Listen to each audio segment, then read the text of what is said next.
Hello students, আমি Moumita ma'am. আশা করি তোমরা সকলে খুব ভালো আছো। Welcome back to our channel.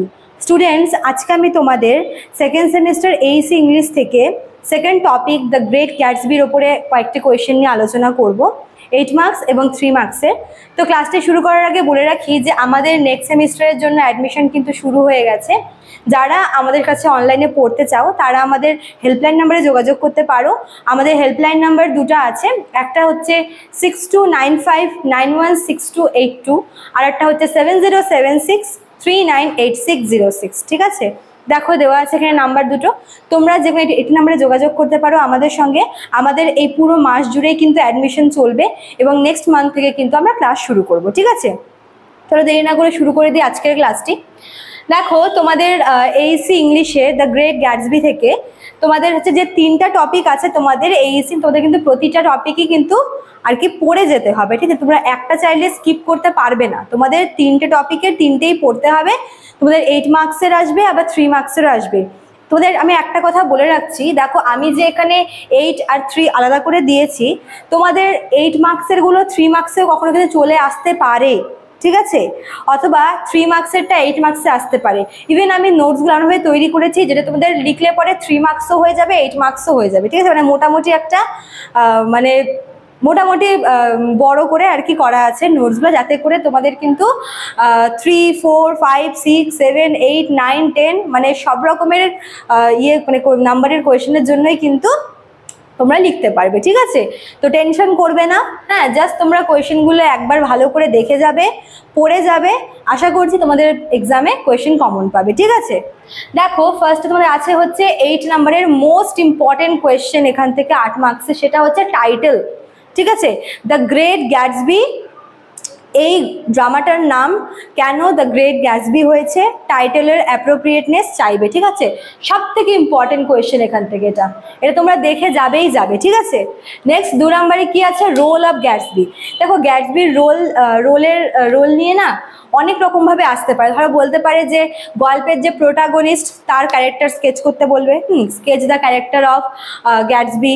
বা এরকমও দিতে পারে যে হচ্ছে যেহেতু পুরো গল্পটা শুরু থেকেই ওকে নিয়ে, তো ও মানে ওর ক্যারেক্টারটা কিন্তু ভীষণ ইম্পর্টেন্ট। হ্যাঁ, মানে এই যে টাইটেলটা আর গ্যাটসবির যে রোল বা ক্যারেক্টারটা সেটা কিন্তু ভীষণ ইম্পর্টেন্ট তোমাদের এক্সামের জন্য। ঠিক আছে, 3 নাম্বারটা দেখো, 3 নাম্বারটা তোমরা ভাবতে পারবে, হয়তো তোমরা ভাববে যে ম্যাম 2 আর 3-এর মধ্যে তো কোনো মানে ডিফারেন্স নেই, বাট এখানে তোমাদের একটা আছে। সেটা কি দেখো, Gatsby as a tragic hero. তোমরা ভাবতেও পারো যে হয়তো 2 নাম্বারটা পড়লে 3 নাম্বারটা হয়ে যাবে, বাট না, 3 নাম্বারটা অন্যভাবে ঘুরিয়েও আসতে পারে। ঠিক আছে, মনে করে এভাবে বলতে পারে যে গ্যাটসবি কি ওর নিজের ডাউনফলের জন্য নিজের রেসপন্সিবল। ঠিক আছে, এইভাবে আসতে পারে 3 নাম্বারটা। বা Gatsby as a tragic hero, বা হচ্ছে ট্র্যাজিক অফ ফেট, এভাবেও আসতে পারে কিন্তু। ঠিক আছে, তো সেটা কিন্তু মানে গ্যাটসবির যে ক্যারেক্টার সেটার সাথে কিন্তু সিমিলার না, দুটা কিন্তু আলাদা। ঠিক আছে, এটাও তোমাদের ইম্পর্টেন্ট আছে। নেক্সট দেখো 4 নাম্বারটা কি বলেছে, নিক ক্যারাওয়ে অ্যাজ এ ন্যারেটর। এভাবে আসতে পারে যে রোল অফ নিক ক্যারাওয়ে, যেহেতু ও হচ্ছে গল্পটার ন্যারেটর, আমরা গল্পটার ব্যাপারে ওর থেকে জানতে পারি, তো ওর রোলটা কিন্তু ইম্পর্টেন্ট। এবার দেখো এই 4 নাম্বার কোয়েশ্চেনটা কিভাবে আসতে পারে। স্কেচ দ্য ক্যারেক্টার অফ নিক ক্যারাওয়ে, বা হচ্ছে রোল অফ নিক ক্যারাওয়ে। বা এভাবে আসতে পারে যে নিক ক্যারাওয়ে অ্যাজ এ ন্যারেটর, অথবা এভাবেও আসতে পারে যে নিকের যে আর কি ন্যারেটিভ টেকনিক, এভাবেও আসতে পারে। সব কোয়েশনের অ্যান্সার কিন্তু একটাই হবে। ঠিক আছে, তোমরা গ্যাটসবির ক্যারেক্টারটা, নিকের ক্যারেক্টারটা খুব ভালো করে পড়ে যাবে। নেক্সট দেখো 5 নম্বরে কি আছে, এটাও তোমাদের কিন্তু ইম্পর্টেন্ট। সেটা হচ্ছে তোমাদের ডিসকাস দ্য রোম্যান্স সোসাইটি। এই ড্রামাতে মানে রোমান যে সমাজটা সেটাকে কিভাবে পোর্ট্রে করা হয়েছে, কিভাবে দেখানো হয়েছে, সেটা কিন্তু তোমাদের ইম্পর্টেন্ট। ঠিক আছে, তো এই 5টা কোয়েশ্চেন মোট তোমাদের হচ্ছে 8 মার্কসের জন্য ইম্পর্টেন্ট এই ড্রামা থেকে। তোমরা একবার দেখে নিতে পারো, তোমরা স্ক্রিনশট নিতে পারো, তোমরা নোট ডাউন করে নিতে পারো। আর একবার বলছি, ফার্স্টে আছে হচ্ছে টাইটেলটা মোস্ট ইম্পর্টেন্ট, 2 নম্বরে আছে হচ্ছে রোল অফ গ্যাটসবি বা হচ্ছে ক্যারেক্টার, রোল অ্যান্ড ক্যারেক্টার। 3 নম্বর হচ্ছে Gatsby as a tragic hero, বা এটা এইভাবে আসতে পারে যে গ্যাটসবি কি ওর নিজের যে ডাউনফল হয়েছিল লাস্টে আমরা দেখি যে ও মারা যায়, তো তার মৃত্যুর জন্য কি সে নিজেই দায়ী, সে কি তার নিজেই দায়ী তার ডাউনফলের জন্য, ঠিক আছে। 4 নাম্বার হচ্ছে ক্যারেক্টার অফ নিক ক্যারাওয়ে বা নিক ক্যারাওয়ে অ্যাজ এ ন্যারেটর, একই, হ্যাঁ এটাও ইম্পর্টেন্ট। আর 5 নাম্বারটা ইম্পর্টেন্ট, তোমার রোম্যান্স সোসাইটি।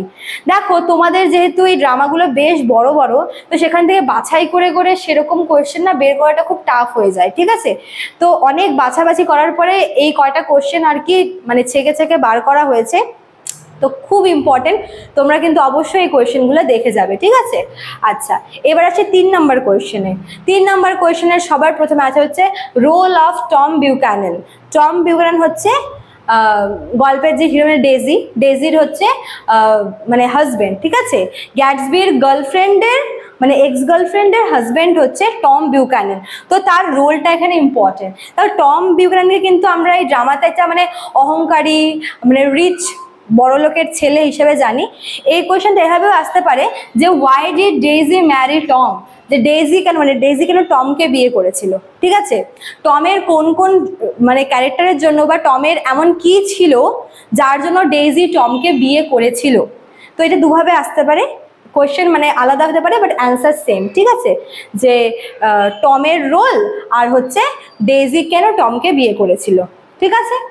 তারপর দেখো 2 নম্বরে আছে কি how did Gatsby make his মানি। দেখো গ্যাটসবিকে ডেইজি ছেড়েছিল কারণ গ্যাটসবি গরিব ছিল, ঠিক আছে। কিন্তু গ্যাটসবি খুব তাড়াতাড়ি সে হচ্ছে কি মানে সে প্রপার্টি তৈরি করে নেয়, সে হচ্ছে রিচ হয়ে যায় এবং সেটা কিন্তু খুব কম সময়। তো এত অল্প সময়ে এত রিচ হয়ে যাওয়াটা কিন্তু মানে মানে খুব সহজ ছিল না। তো কি উপায়ে বা কিভাবে গ্যাটসবি হচ্ছে সম্পত্তি তৈরি করেছে বা এত টাকা কামিয়ে ফেলেছিল সেটা কিন্তু ইম্পর্টেন্ট আছে তোমাদের জন্য, ঠিক আছে। আচ্ছা, নেক্সট দেখো 3 নম্বরে কি বলেছে, হাউ ডাজ নিক মেট গ্যাটসবি। তো নিকের সাথে গ্যাটসবির দেখা কিভাবে হয়েছিল, ওদের মধ্যে বন্ধুত্ব কিভাবে হয়েছিল, তোমাদের এটা কিন্তু ইম্পর্টেন্ট আছে, ঠিক আছে। 4 নাম্বারটাও ভেরি ভেরি ইম্পর্টেন্ট। দেখো কি বলেছে, হাউ ওয়াজ মার্টলকে যার সঙ্গে টমের এক্সট্রা ম্যারিটাল অ্যাফেয়ার ছিল। ডেইজি টাকার জন্য টমকে বিয়ে করেছিল, টমের আবার অন্য জায়গায় একটা অ্যাফেয়ার ছিল, ঠিক আছে। তো সেই মার্টল কিন্তু মারা যায়, ঠিক আছে। তো মার্টল কিভাবে মারা গেছিল, কিভাবে তাকে খুন করা হয়েছিল, তো সেটা হচ্ছে ইম্পর্টেন্ট। আর এখান থেকে লাস্ট কোয়েশ্চেন দেখো যেটা 4 নাম্বার কোয়েশ্চেন, সেটা হচ্ছে why does Gatsby throw parties. যখন গ্যাটসবি প্রচুর টাকার মালিক হয়ে যায় তখন সে প্রতি শনিবার করে পার্টি থ্রো করতো, ল্যাভিশ পার্টি। তো সেই পার্টিটার ব্যাপারে একটু চাইতে পারে, মানে পার্টিটা কেমন ছিল আর কেন সে পার্টি দিত, পার্টি দেওয়ার কারণ কি। ওই পার্টিতে সব হাইফাই সব আপার ক্লাস লোকেরা আসতো এবং গ্যাটসবি ভাবতো যে তার এক্স গার্লফ্রেন্ড ডেজিও হয়তো আসবে এবং সেই থ্রুতে হয়তো ওর সঙ্গে আবার দেখা হবে, ওই জন্যই কিন্তু সে এই পার্টিগুলো থ্রো করতো, ঠিক আছে। তো এই কয়টা কোয়েশ্চেন 3 মার্কসের এবং উপরের কয়েকটা কোয়েশ্চেন 8 মার্কসের, ভীষণ ইম্পর্টেন্ট দ্য গ্রেট গ্যাটসবি থেকে। তোমরা কিন্তু পরীক্ষা দিতে যাওয়ার আগে কোয়েশ্চেনগুলো অবশ্যই দেখে যাবে, তোমাদের কিন্তু অবশ্যই কমন পড়বে, ঠিক আছে। আরেকটা কথা বলে রাখি, তোমাদের এটাও বললাম যে কোনো কোয়েশ্চেন কিন্তু মানে দুভাবে আসতে পারে, মানে আমি লিখেছি একভাবে, আরও কিভাবে আসতে পারে ওটাও বললাম, তোমরা কিন্তু এটাও মাথায় রাখবে, ঠিক আছে। এবং এক্সাম দেওয়ার সময় তোমরা একটু ভালো করে পড়বে এবং চেষ্টা করবে যেন হচ্ছে সবটা লিখে আসার, ঠিক আছে।